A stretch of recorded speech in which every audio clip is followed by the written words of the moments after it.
Done. Let's do it. There's 3 words there. It says you are live. I'm live. Are you live, Joe? I'm live.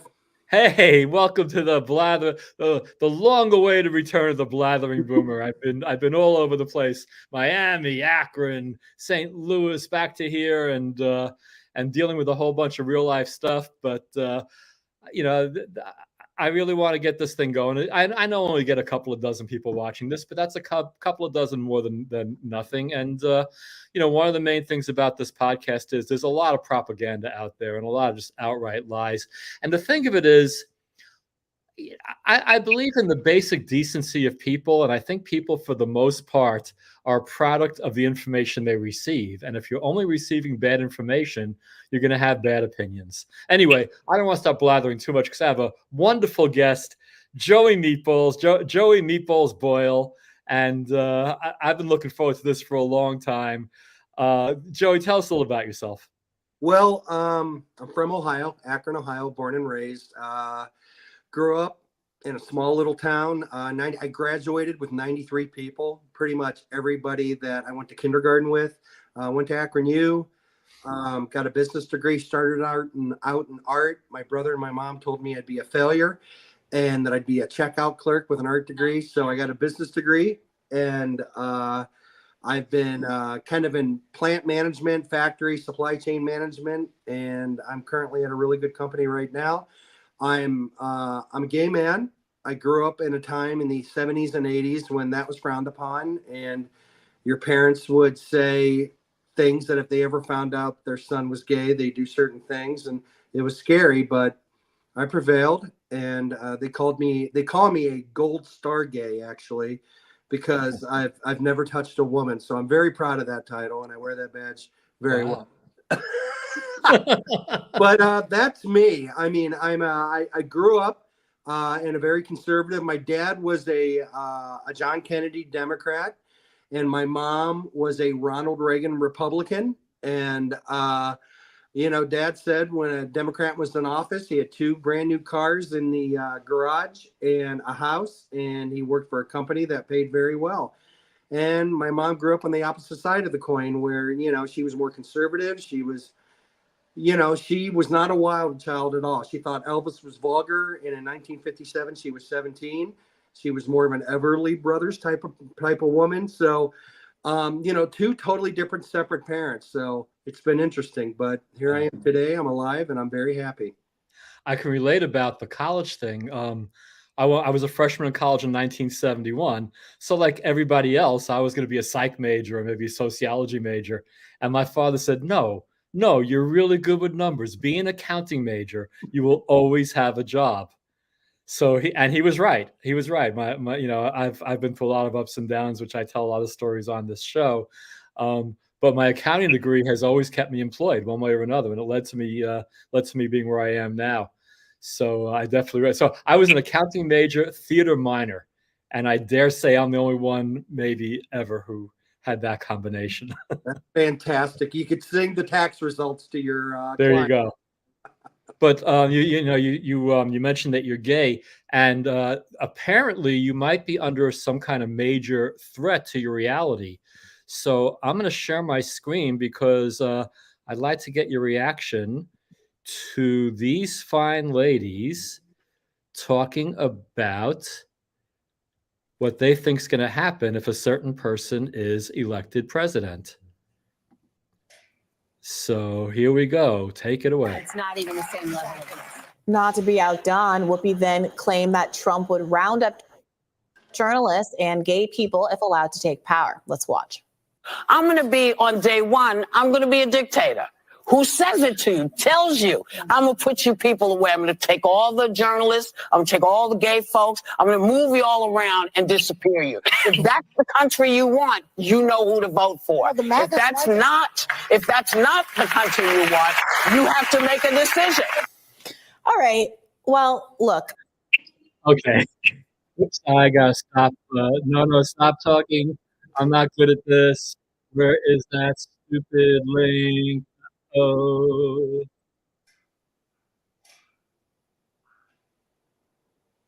Okay.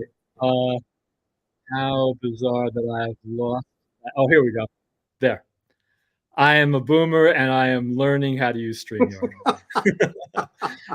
Anyway, when I say that people are a product of the things they hear, The View is a very, very popular show. And you heard the audience applaud Whoopi. And that was one of the most outlandish, bizarre things I've ever heard anybody say. And what the hell happened to Whoopi Goldberg? Whose name is Karen Johnson, by the way. She is excommunicated from Goldberg as far as I'm concerned. But anyway, that is the level of, TDS, Trump derangement syndrome. Trump, and I'll give my own opinion, and I'll respect yours. We agree, disagree. I'm from Brooklyn. Trump's an asshole. We all grew up with a guy like Trump.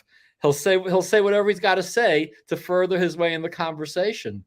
However, correct me if I'm wrong, but wasn't he president for 4 years?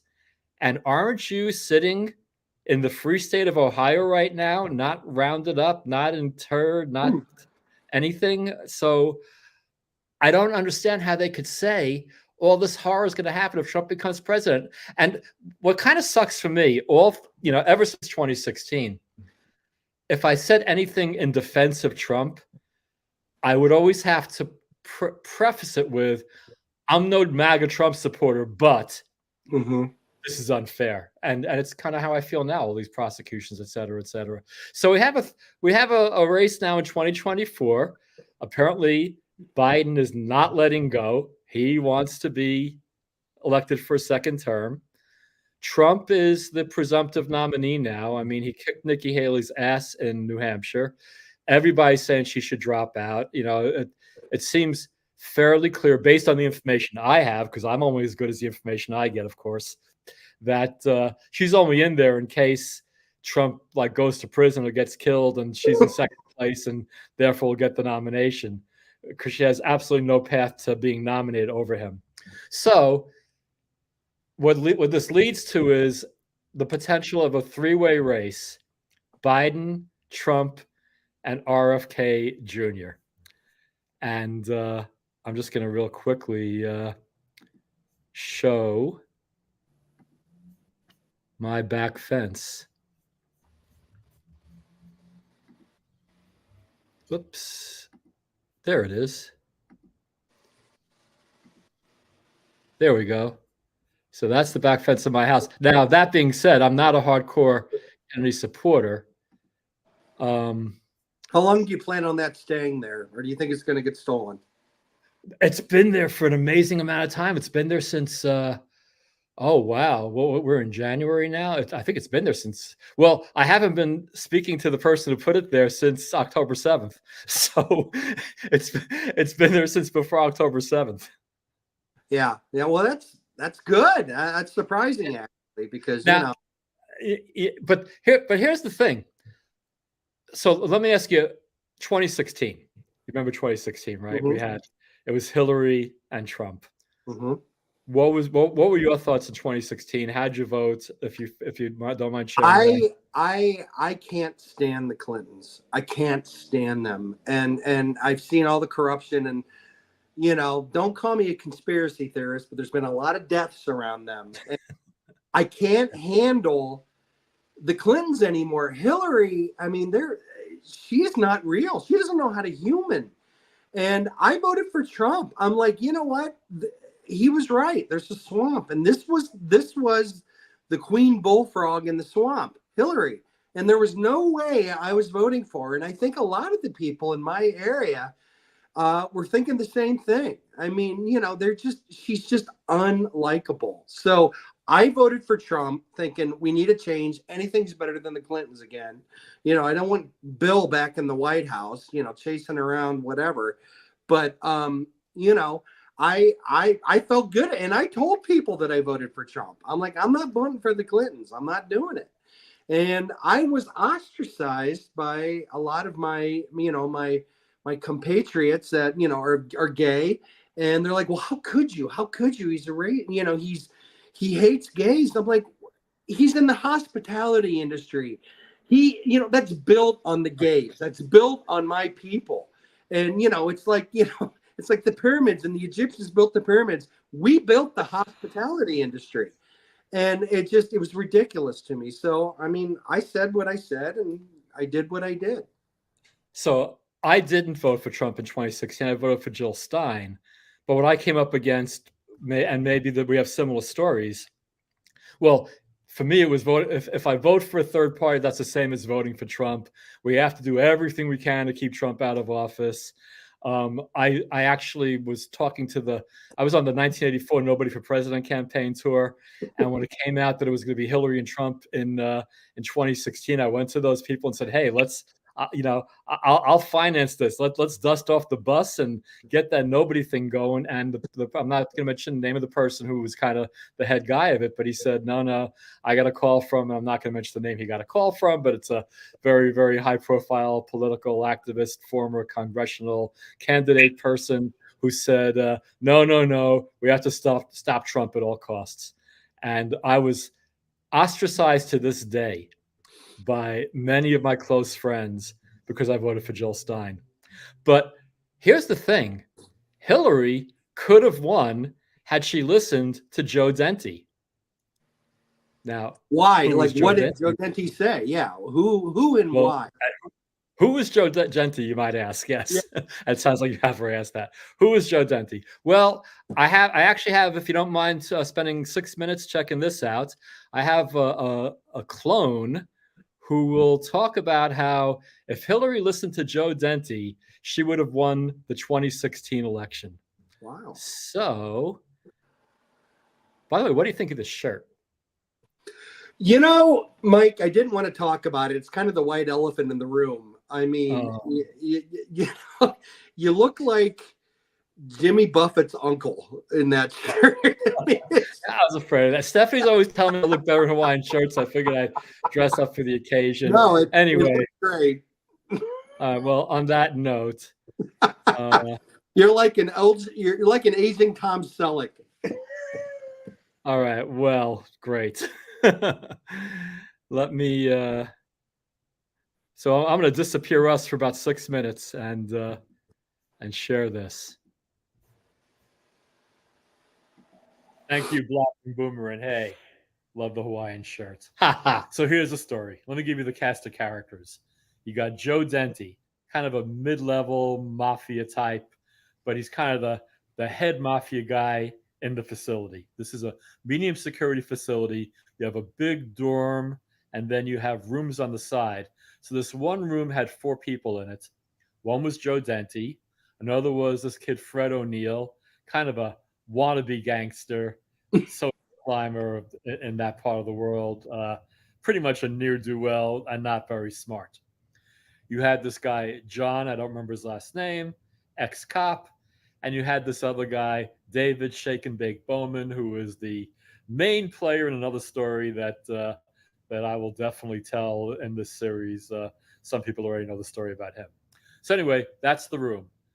Joe, the mafia guy, Fred, the wannabe gangster, David Bowman, the not relevant to the story, and John the cop. On Sundays, Joe had this dinner thing going where he had a guy cooking pasta. They had sausages, they had meatballs, they had wine. Wine was, of course, contraband.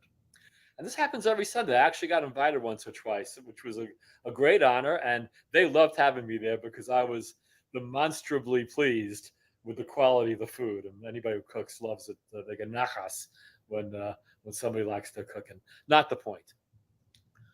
The point is they bust the wine. Somebody ratted Joe out, and Joe gets busted for the wine, and he gets sent to Keep Lock. Keep Lock is solitary confinement, like 30 days, whatever it was. Time went by at whatever pace it went by. So now Fred is all excited because he thinks that this is going to get him in with Joe because he told Joe that John ratted him out. Joe comes out of solitary confinement and does 2 things. Punches John in the face for ratting him out. And then, much to my surprise, Joe had Fred kicked out of that room. I ended up with Fred. I actually had my own little exit corridor, like the the space in between the inner exit door and the outer exit door. And Fred ends up in the other bed in that room with me. Not the point either. The point is, Fred told Joe who ratted him out. And Joe's response was to not to thank Fred, but to kick Fred out of the room. This is before Joe went back to Keep Lock for punching out John.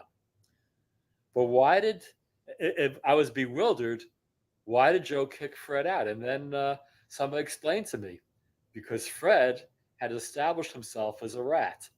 And in prison, that's the worst thing you could be.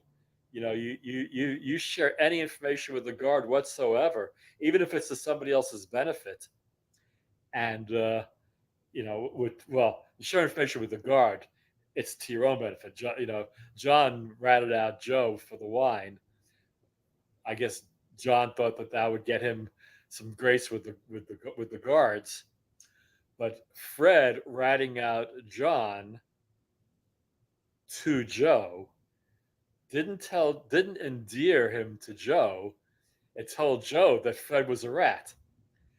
And now I realize, soon I realized, if Joe had embraced Fred for telling him that John ratted him out, then Joe was embracing a rat, and a rat is a rat. So if Fred was willing to rat John out for ratting Joe out, Fred might rat Joe out one day. The point is, Fred was poison, and Joe would lose stature by having Fred in his circle. So Joe, with wisdom of that level of thinking, was wise to kick Fred out. How does this relate to the 2016 presidential campaign? It totally does. Totally does. Because now what you have, Debbie Wasserman Schultz plays dirty politics and screws Bernie Sanders to help Hillary get the nomination. And Hillary gets the nomination but she gets the nomination, but she loses the election. And she would have won the election if she would have taken Joe Dente's advice. And instead of what Hillary actually did, was she made Debbie Wasserman Schultz the honorary campaign manager, which would have been the equivalent of Joe Dente having Fred have the seat of honor at the dinners. But Fred did not have the seat of honors at the dinners. Fred was persona non grata. And Debbie Wasserman Schultz should have been persona non grata. She was poisoned, just like Fred would have been poisoned to Joe Dente. Debbie was poisoned to Hillary. But what did Hillary do? Instead of kicking her out, instead of saying, hey, this is not how we play, thank you for the nomination, but the DNC was dirty, and Debbie Wasserman Schultz should have been kicked out of Congress, by the way. But no, Hillary made Debbie her honorary campaign manager and thereby lost millions. Well, she certainly lost my vote, and I dare say maybe not millions, but I would say tens of thousands of people who didn't abide, whether they were Bernie supporters or not. Having Debbie become Hillary's campaign manager was such a slap in the face, especially to Bernie supporters, but to anybody who cares about decent democratic process. Therefore, had Hillary listened to Joe Dente, she'd be president of the United States, elected in the 2016 election. Thank you, Blathering Boomer, and back to you. How'd that go? Are we back? Oh, your microphone's turned off, Joe. Here I am. I'm sorry. There you are. Can you hear me? I was yelling at a dog. I apologize. I'm fine. Okay. One of the dogs was barking at a blade of grass. That's okay. So yeah, I went into the 2016 election thinking, I wanted Bernie, but I actually liked the Clintons at the time. But I was totally a normie. I paid no attention to politics until 2016. So all I knew was that my life was good in the 90s, and therefore I had positive feelings about the Clintons. So I was thinking, okay, Hillary's not a bad second choice. But when the shenanigans happened, and when They didn't just happen, but she made Debbie Wasserman Schultz, the queen of the shenanigans, her honorary campaign manager. That message was heard loud and clear by me, and I dare say by many, many other people. And I think that's what cost her the election. She should have said, no, this is not how we play. This is not cool. Well, I didn't know any of that. And, I'm your average American, Joe American. I had no idea about Debbie Wasserman Schultz. And still I had harbored feelings about Hillary. And I think it was both convergences of the people in the know and the people not in the know. I mean, just to say no. And yet, what's funny? I was at a neighbor's house for wine today. And I go, she goes, who I'm going to vote for? And I'm like, who? She goes, Joe Biden. I go, well, why? She goes, because he's not Trump. A lot of people, right. It's like, that's not a reason to vote for someone because they're not someone else. There are about 799,999,999 people who have the exact same qualification for being president. They're also not Trump. Yeah, right. So there's no reason to vote for someone because they're not someone else. I mean, a lot of people voted for Trump because, like me, she wasn't Hillary. He wasn't Hillary. So it seems like the tables are turned in a while, but that's no reason to vote for a candidate because you don't want the other one to get in. No, but it's not a reason, but it's the reason. The reason, yeah. Yeah. My friend that I was having, a cocktail with this, tonight, that's the only, she goes, I hate Joe Biden. I hate his family. I know he's corrupt, blah, blah, blah, blah, blah. But he's not Trump. And I didn't engage because I'm not an engaging person. And, I don't want to cause a fight. They're friends and everything like that. But I'm thinking to myself, that's no reason to vote for someone. No. Because they're not someone else. No, it's really not. And here's where I dance on the hypocrisy tightrope. Because in the last two elections, 2016 and 2020, I'm ostracized to this day because I didn't agree that you have to vote, that you have to do whatever you could to keep Trump out of office. I voted for Trump in 2020, but I voted for Jill Stein in 2016. And I never liked Joe Biden. I was a huge Barack Obama supporter at the time. I didn't like Joe Biden because every time he opened his mouth, he was likely to cost Obama the election. It's like, he is not helping. And now this guy is the so-called leader of the free world, the so-called free world. I do not feel very secure in anything.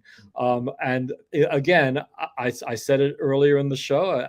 Trump's an asshole. Trump was my landlord growing up. Well, Trump's daddy was my daddy's landlord. And when I took over my parents' apartment, Trump or one of his brothers became my landlord. I grew up in a crappy little one-bedroom apartment with more roaches than people in the building. And I've never liked the guy. I laughed my ass off when he failed in Atlantic City. Never, ever been a fan of his. That's how bad the Democrats are, that I would actually not just vote for Jill Stein in 2016, but actually vote for Trump in 2020. But now here's where my concern about my hypocrisy comes in. Because now it's 2024. If it's Trump, Biden, and RFK Jr., and let's not forget RFK Jr., right? I'm in a conundrum because I want to do whatever I can to keep Biden out of a second term. So what do? Do you cannibalize Trump's? It's a hard decision because RFK, I believe in everything he does. I really like the guy, but he's not going to be president. Let's be real. He's not going to be president. So where's the vote going to go to that would have went, would the Biden vote go to RFK thinking, well, I'm not going to vote for Biden, or will the Trump vote go to RFK? It was like, well, he has, more conservative views and he's not Biden, but it's hard to say, Speaking just for myself, if I vote for RFK Jr., that's costing Trump a vote. There is no universe in which I would vote for Joe Biden. And if my friends in the Bay Area are watching this, sorry. Hey, come on the show sometime. We could talk about it respectfully. Not the names, not all the names I got called in 2016 because I voted for Jill Stein. I was called a misogynist. I voted for a woman. Why were you called a misogynist? I know we live in a world where people can't define what a woman is, but I believe Jill Stein is a woman. And I got called a misogynist for voting for her because that's how intense, obviously the person who called me that watches The View. But those don't even those didn't even, Joy Behar, I have a problem with her anyways, because, these people in Hollywood are not based in reality. They have chauffeurs. They have people picking out their clothes. They don't know what it is to live paycheck to paycheck. So them saying, Trump's a rich guy, blah, blah, blah, blah, blah, and you got to vote for Joe Biden's never seen. I'll tell you what, that guy's never seen a hard day of work in his life. He doesn't know what it's like to be in Ohio, in Akron, Ohio, which is a town that's struggling. And, he has no idea, and he doesn't care. No, he's a flea. He's the sucking the blood out of this country. A pariah. He's the succubus. Yeah, he absolutely is. But again, this is what I have a kind of sort of convenient cop out right now because people ask if I'm all in for Kennedy, and I'm not. If those space aliens that Congress doesn't want us to know about, right, came and invaded the Earth, and they did that Men in Black thing and froze and did it, and the whole world froze except for me, and then they came and said, "Hey, blathering boomer, who do you think should be the next president? You're the one who gets to vote." I'd say Kennedy. I think. Yeah, I'd say Kennedy. I think Kennedy is probably the best of the three. But for practical reasons, I might have to vote for Trump. And that's killing me because I'm doing the same exact thing that I fought against in the last two elections. Now, I said I have a convenient cop-out, and I mean not a convenient one. I am a very, very hardcore Tulsi Gabbard supporter. Have been ever since Standing Rock, ever since she put her body in between the water protectors and the rubber bullets with that group of veterans back in the winter of 2016. And both camps, there's been rumors of her running with Kennedy, and there's been rumors of running with Trump. There's even a rumor today on Twitter about Kennedy running with Trump. So there's all kinds of things that might happen. Now, of course, if Kennedy runs with Trump, that makes it easy for me. If Tulsi is either one's running mate, that makes it easy for me. Right. But if there's no Trump Kennedy ticket and no Tulsi on the bottom of either of those tickets, Kennedy better damn sure win. Because again, I can only speak for myself. I mean, the Democrats are screaming that he takes away votes from Joe Biden, but I think he takes away more populist votes from Trump. I don't know. And that's the thing too. I don't claim to know. All these independent journalists, they think they know, and they tell you things, and people believe them and they act on it, and maybe that's a good way of segueing into the whole Israel thing. But that will be our segue into Israel, talking about how these independent journalists who think they know what they're talking about, maybe they think what they're talking about, but they don't always know what they're talking about. And I am up front. I don't know what I'm talking about. If I really know something for sure, I'll say it. But for the most part, I'm repeating what I hear just like anybody else. So, in 2008, I hung on every word Keith Olbermann said. And I was terrified of Sarah Palin. And then as 2016 started unfolding, I started realizing I was getting lied to by MSNBC and CNN, and I started watching independent media, and I did that for 7 years until October 7th. On October 6th, and every day of my 69 years of life up to that, when I would think about it, I would think, wow, how amazing that I was born in this country at this time. I got my computer, I got my TV. I'm not in a war zone. It's not 1840. I'm not in a wagon train trying to go across the country. And it's like, wow, I'm a white guy living in America in the 21st century. How cool is that? On October 7th, I was no longer a white guy. I was a Jew. And this is the most Jewish I've felt since before my bar mitzvah. And it's not even, I don't practice any religion. I don't believe in any organized religion. But there's much more to Judaism than just a religion. It's a tribe. So all these people that I've followed very closely for 7 years, and I may or may not mention names. I don't believe what they say now. They present things as fact. One guy, Jimmy Dore, gets on his show and says as fact that the reason that this war is happening is because Israel's after the resources that are under Gaza. Now, even if that's true, which I highly doubt, who is Jimmy Dore, who is a self-described jagoff nightclub comic, getting on there saying this is fact? But you know what, Joe? Between him and the Gray Zone and some others, they get people riled up. And again, people are always good as the information they get. So when words get tossed around like genocide, apartheid state, world's largest outdoor concentration camp, not everybody sees through the hyperbole, you know. And if I did, and worst of all, when you say, what about October 7th? They'll go, what about October 7th? I'm like, well, rapings, you know, the barbaric atrocities, babies thrown in ovens, supposedly. What I get is, how do you know that? How can you prove that? And wow. So it's okay for them to go on there and state their conspiracy theories, for lack of a better word, as fact. But it's not okay for me to question what I saw with my own eyes. Well, very, very strange. So that being said, I've been critical of Israel for a long time, although largely based on the things I've heard, not anything I've seen firsthand. But October 7th changed everything, and it definitely woke up my Hebrew identity in a way that I never foresaw ever possibly happening. It doesn't mean I'm davening. I never will daven. I don't go to shul. I never will. You know? Can I give my opinion on what I feel? No. We haven't. I kind of blathered. You are. No, it's okay. It's okay. And I'm prone to blathering sometimes, Joey Meatballs.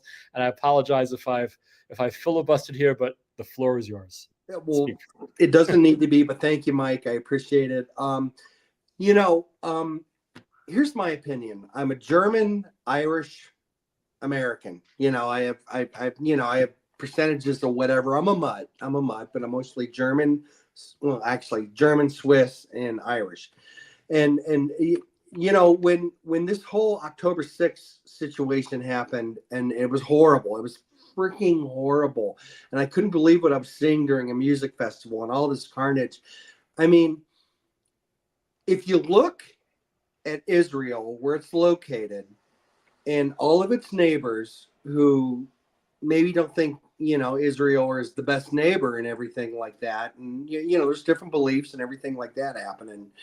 You know, someone comes after them. You know, this is street fighting. Mike, you should know about this in Brooklyn. This is street fighting. This is prison fighting. Someone comes at you, because you're surrounded by the enemy, you go at them 100%.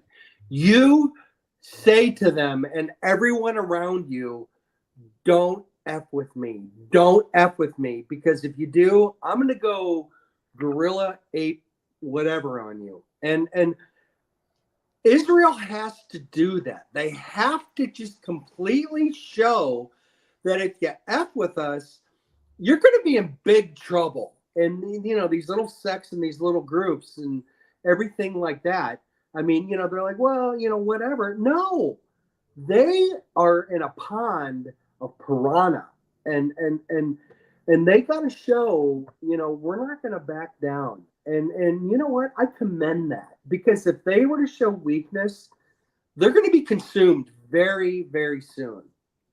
And, you know, that's my opinion. I'm on the outside looking in, but I completely empathize with Israel on this. And I don't, you know, there's a lot of bad things happening, but still, I mean, you have to show that you're not scared. And, you know, in prison, I've heard and I read and everything like that. Michael, you experienced it. You just got to not show fear and, make smart moves. So that is my whole opinion on that. I just think that everyone's jumping on the bandwagon, whatever.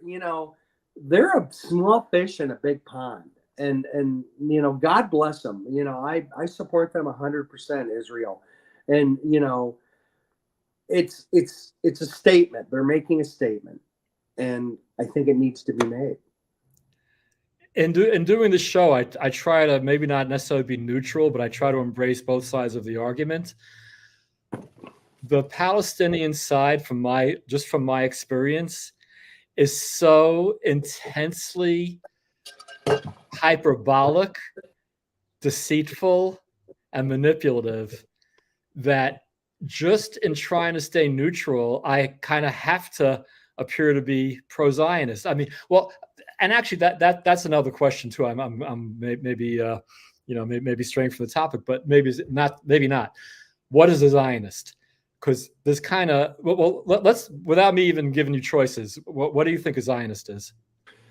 I mean, someone almost that believes to a fault the rhetoric that they're being fed. I mean, they will look into it and follow it to a T. It's almost like fundamentalists. And tell me if I'm wrong. Fundamentalists, I hate to say this, but Christians, I was living out in BFE, and this, Mike, out in Botkins, Ohio, and it was 1,300 people, and all it was soybeans and corn, and there was nothing else. And I was starved for human attention. This is a gay man. I was 49 at the time, looking for some sort of human attention, just attention, human contact, because I had none, because there was no one around me. And I went to this church, and I went to the Sunday school, and I'm like, oh, these are good people. These are good people. And I'm not saying everyone in church is a bad person. They're not. But these are good people. These good people. They were Nazarenes, which is, that's by the book. And in Sunday school of all places, there was the Sunday school teacher who was a fire and brimstone minister in his day said, well, the homosexuals, they're all going to burn in hell, and they should burn in hell. Wow. Because they're, and this is the son, and there's like, I'm the youngest person in there by 20 years. The youngest, other than me, they're 70 and 85, and they're all nodding and going, yep, they're going to hell. That's it. That's it. Right. To my point, people become products of the things they listen to.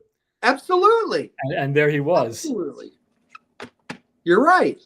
So, I mean, I don't know. I'm glad I'm back home in Akron. I'm glad I'm away from, that, because there was no getting away from that. But, you can't bite in too much to one common theme. You have to have an open mind about things, and you have to question it. And you have to be the devil's advocate of it. You can't just bite in like, Jonestown, in Ghana in 78, everyone bought in, and he said, well, drink the Kool-Aid. Everyone drank the Kool-Aid. There was no free thought. Right. You may be shot or something if you didn't drink the Kool-Aid, but still, I mean, extremism never leads to anything good. No, it never has. Never has. Back to Zionism. Because Yeah. what you described is a form of extremism, and that's the stereotype Zionist. By my upbringing, I was, again, this is just what I've been, my own education. Zionism is merely the desire for the Jews to have for there to exist a Jewish state. Mm-hmm. To me, that's what Zionism is, that Israel has a right to exist. But when people start being, start belittling Zionists, what they're saying is that Zionism thinks that the Zionists think it's okay to settle the whole West Bank, to oppress the people of Gaza. Like they basically are saying imperialist fascists. But they're using the word Zionist instead. So they're giving Zionists a tainted name. And by your reaction to what is a Zionist, it sounds like that could be some of the stuff you heard also, that it's Israeli extremism who think that they could do no wrong. Mm-hmm. And so by that definition, I'm not a Zionist, but by Israel's right to exist, I'm very much a Zionist. And I know there's all kinds of arguments about what actually happened in 1948. And again, I could see both sides. But what's clear is that was 75 years ago. 3 generations have gone by. I doubt that anybody in Gaza has any adult memories of 1948. And this is where we are. And in terms of they said that October 7th happened because of the blockade. Well, why did the blockade happen? I was talking to this fellow Tulsi supporter a few months ago, and she asked me. She'd been out of it. She teaches little kids, and is something happening in the house there? No, we're good. I thought it was. Anyway, she'd been away from the news and she missed out the whole October 7th. So she's like, so what happened? I'm like, well, where should I start? And she said, start at the beginning. And I started laughing, the beginning, October 7th, 1967, 1948, the Ottoman Empire. Well, what beginning are we talking about? This is a 2,000-year-old conflict, and there is right and wrong on both sides. But again, because of the community or progressive community that I've been a part of for 7 years, blowing the wind so hard towards calling Israel a genociders and an apartheid state, I have to move to the Israeli side just to keep the balance of the equation. Because that being said, no, Israel can do wrong. Israel does do wrong, but Israel didn't do what was done on October 7th. No. And that's another thing too. They're trying to say like Israel wanted that to happen to excuse what they're doing now, the genocide they're doing in Gaza. And by the way, genocide, they're not rounding up Palestinians from their homes and taking them to concentration camps and gassing them. That's what genocide is. Jews fucking know what genocide is. This is not genocide. This is war. There's a difference between war and genocide. And why is it, with all the things that have happened in the world in the last 30 years, this is the only one that's getting people screaming in the streets? What happened in Yemen? What's happening in China now? What happened to the Armenians?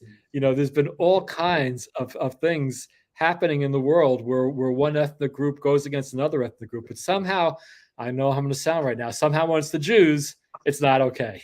So what do you think is going to happen? Like, what do you feel in a year? I mean, in your own opinion, what's going to be the outcome, or 2 years? I mean, how's this going to end up? Wow. I guess, what do I hope is going to happen, or what I think is going to happen? No, what do you think's going to happen? Like, that's the harder question. Yeah, right. I mean, this doesn't seem like a battle anyone can win. The first thing that has to happen is, I'm not sure where they are right now with this thing that South Africa brought in front of the International Court. Are you aware of that one? No, tell me. South Africa brought a genocide charge against Israel, and it's being heard in The Hague. Of course, I've heard some of the arguments on both sides, and honestly, again, I guess my neutrality is going to be compromised here, because honestly, the Israeli side sounds a lot more credible than the Hamas side of this argument. How can the Israelis be charged with genocide? I mean, genocide of where? How? They're saying they're committing purposeful genocide. They're trying to wipe out every Palestinian in Gaza. Oh, okay.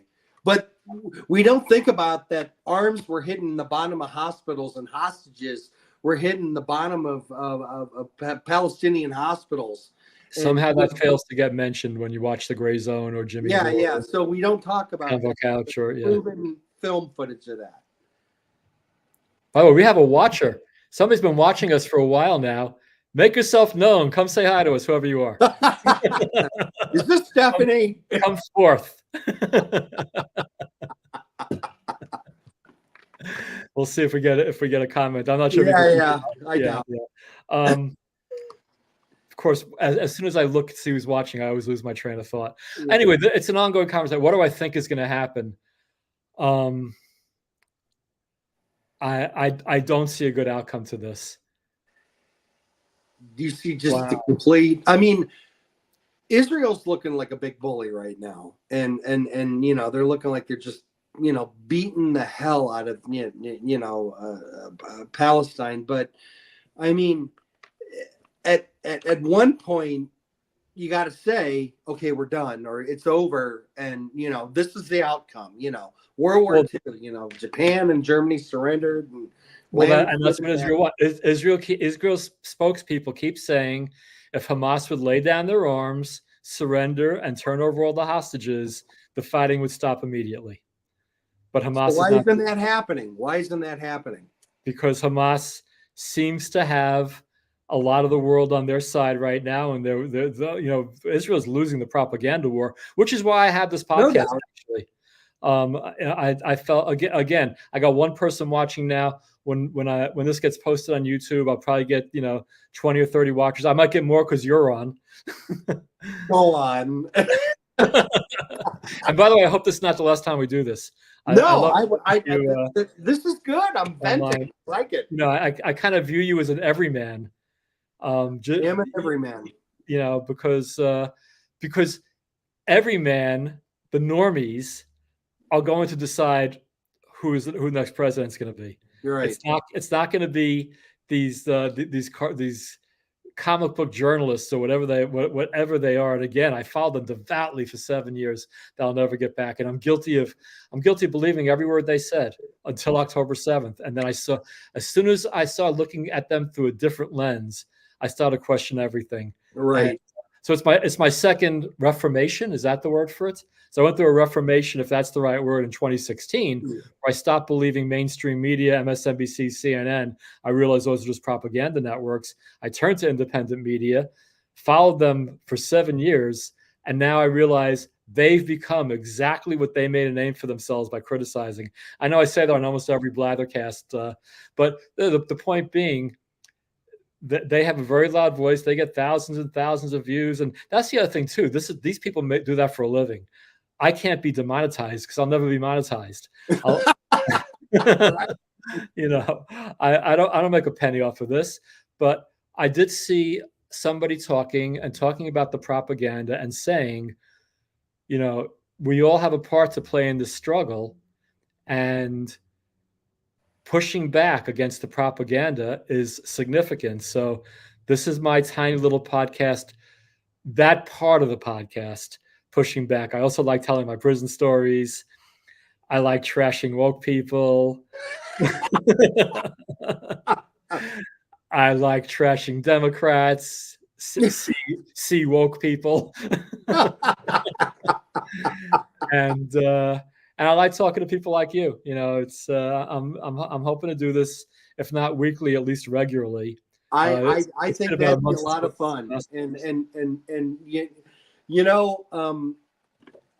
I just feel that a lot. Okay, when I lived in Botkins in 2020, there were signs, flags hanging in front of bars, hanging in front of taverns, and I'm in soybean and corn country. I'm in the podunk, and I didn't mind. I loved it. But it was Trump 2024. Back in 2020, when he just lost, there were already signs. So Trump, the Midwest is locked in. The unions are locked in. And you see the freaking this whole racial thing. I think they're starting to lock in to say, hey, look, we're being perpetuated, but we could be rising above under another, under another person that could, that can lead us.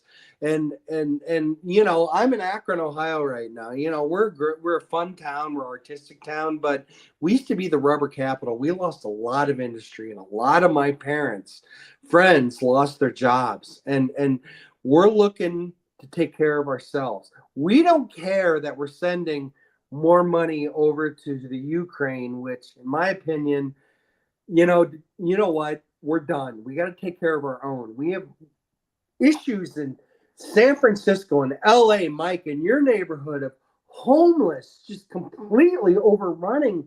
We need to find a solution to this. We can't have this continue because more homeless are coming. And, you know, the Democrats, Joe Biden, he just cares about the Ukraine and everything like that. We need to focus on us. And I'm not being a nationalist or anything like that. I'm just saying we got to help our own people, and we're not.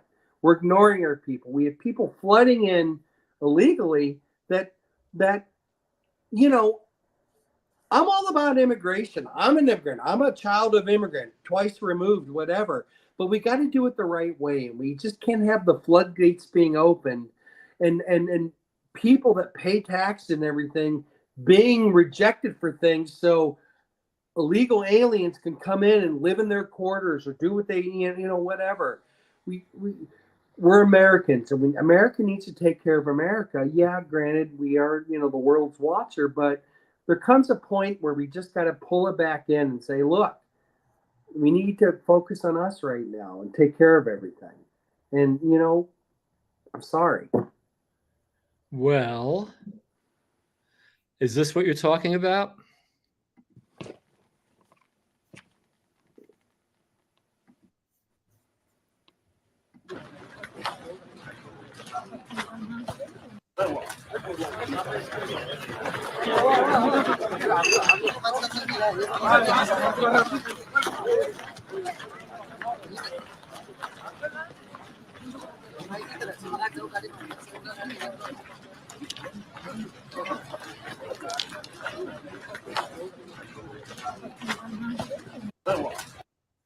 Because that is what's happening at the border.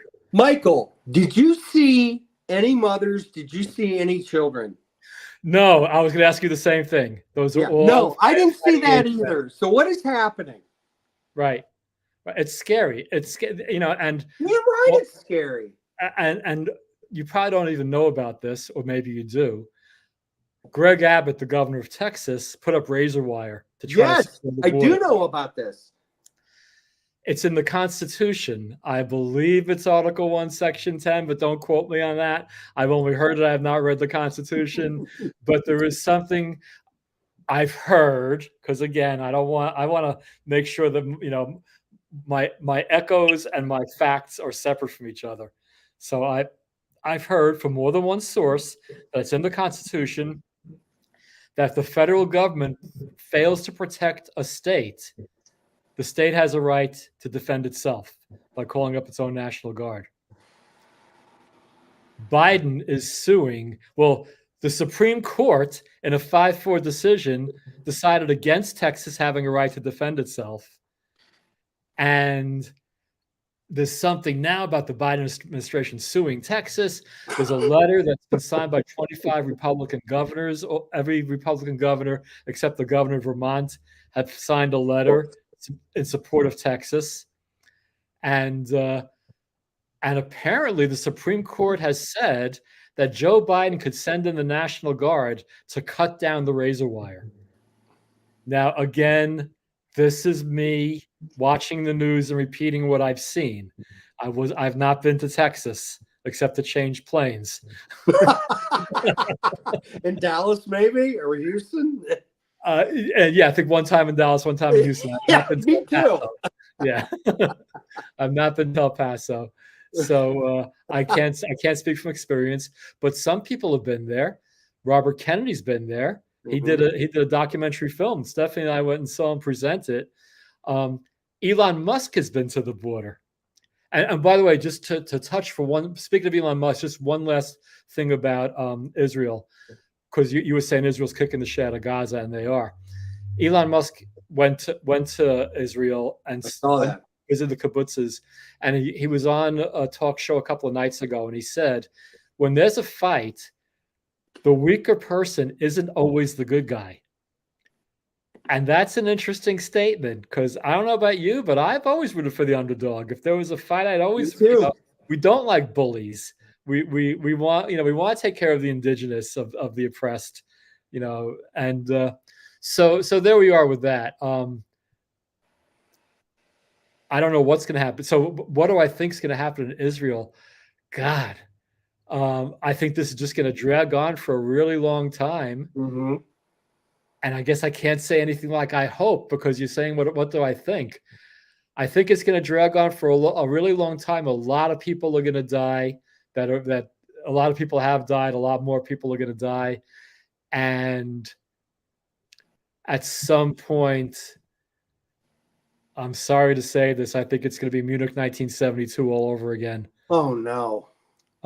Yeah, but which, by the way, was Palestinians. Mm-hmm. So was Entebbe in Uganda. With that hijacked plane, et cetera, et cetera. Now, and again, I'm not anti-Palestinian. I'm anti-extremist.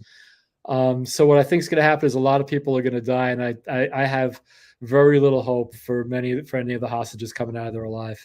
Yeah, me too. I so hope I'm wrong. That's what I think. I'd rather talk about what I hope. So what do you hope? What do you hope happens? Really, I hope that somehow what do you hope happens? Israel floods the tunnels, does what they got to do, and somehow gets to Mr. Hamas top banana main motor scooter dude and takes him prisoner, and Hamas surrenders and gives up the hostages who are still alive. And also what I think is going to happen, I don't think Netanyahu's regime survives this. I think Netanyahu's going to have to get released. Do I hope that? I don't know. I can't claim to be enough of an expert on Israeli politics to say what I would hope. Mm-hmm. But it seems to me that, again, based on all the stuff I've been hearing, that Netanyahu's policies have raised the temperature a lot for a long time. But again, if we had somebody who was more conciliatory, Trump was president for 4 years. There were no new wars. Ukraine didn't happen under Trump. We needed Tom Hagen right now. We need Tom Hagen. We need who? Tom Hagen from The Godfather. We need Tommy in there. We need Tommy in there. Hide your horses. Yeah. We'll be missing a head soon. That's for sure. Well, I want to get a promise from you, because I think I'd like to wrap it up, but I'm only going to wrap it up if you'll promise to come back and blather with me again. I promise to come back. I had an awesome time, and I think this was a good thing. And if you want me to talk, I love talking, so we're good. If you have anything else you'd like to share with the one person watching and the couple of dozen, well, I want to thank that one person who will be watching once this gets posted. Floor is yours. You get the last word. No. My last word is just, it's amazing that, we can't live in peace, and it's so easy to, and we just got to accept each other as human beings, and no one's better, no one's less. And I just hope in my lifetime, which I don't think will happen, that we'll start doing that. And there's no reason to fight. There's no reason to have war. There's no reason. We have a big planet here. We can do what we want. But, certain factors get involved, and people in power want more power. And unfortunately, we get into situations. But, here I am, just this little big German Irish boy in Akron, Ohio at 52, and just trying to do the best I can every day. Well, there's a beautiful word that kind of sums up everything you said, and that word is aloha. Yeah, aloha. Especially for that shirt you're wearing. Wow. And a shout out to Dawn, Ashley, and the rest of the Everlasting Aloha gang. That's my Twitter group, and they kind of pushed me to do this, so I'm grateful for that. But yeah, you just described. I'm from the Woodstock generation. I'm an old school lefty. Mm-hmm. I don't know what I am now in today's lens, but I don't want to see skin color. I don't want to see sexual preference. I also don't want 6'4" men competing with women swimmers. Yeah, that's a topic for another podcast. That's unfair, but yes, we'll talk about that. We could spend a whole bunch of time on that, But the thing is, I don't see preference. I don't want to. But here we are. We're living in this world, and I hope the world you just described manifests, if not in my lifetime, at least in my children's lifetimes. I children, grandchildren, as long as it happens, it's worth it. Everything we went through is worth it. and that we can just put down our guns and everything like that, and just belong and be nice. I mean, my religion's being nice to people. Just be nice. There's no reason to be an asshole. It's like Patrick Swayze in Roadhouse. Yeah. Keep I saying, love Roadhouse so much. be nice. But remember, be nice. Right? No, that's all we got to do. And it's so easy, and it feels good. But, we're not there yet. Well, I think at your age, you're probably a Gen Xer. You're on the bubble anyway. I'm actually right. I just looked this up today. This is strange. I'm right smack dab in the middle of being a Gen X. 65 to like 79 was the Gen Xers, and I'm 71. And I'm almost right smack dab in the middle of Gen Xers. Granted, I was an accident. That's fine. That's another podcast. But yeah, I'm an Xer, and we're overlooked. We're always said it's always the it's always the baby boomers against the millennials, and we're the forgotten generation because pretty much. Yeah. We're the latchkey kids. We're the kids that came home and spent 3 hours alone. Once we came home at 9, I walked up the busiest secondary highway in Ohio from age 5, a hill, to age 15 till I could drive. And no one batted an eye. I mean, I had cars sliding by me because it was a hill and everything like that. It was what it was. And, we didn't have a snow day, snow days. Our superintendent owned a Chevy Suburban 4x4. And if he couldn't get to work, we would cancel school. But if he could get to work, we would. I'd be at school when there was like 10 other people there. And we would still have school. We just played basketball in the gym. But, as time goes on, we have safe rooms. We didn't have safe rooms. We cried in public or whatever.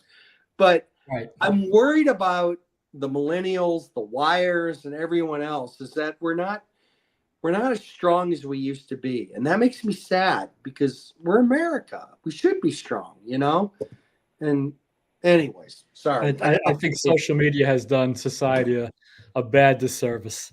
Agreed, 100%. 100%. And here we are being part of it. But anyway, you're a Gen Xer, but tonight you're a boomer just with me. No, Michael. You blather with the best of them. I'm proud to be one. I wear the badge proudly. All right. So until next time, this will not be the last time I have you on, please. That's awesome. I'm excited. I'd love to attend anytime you invite me. Yeah, we have all kinds of stuff. We haven't really touched the woke. We'll go. Right. So, okay. Well, with that, I guess I'll say it. The boomers have blathered. Peace out. Thank you, Joe. Thank you, Mike.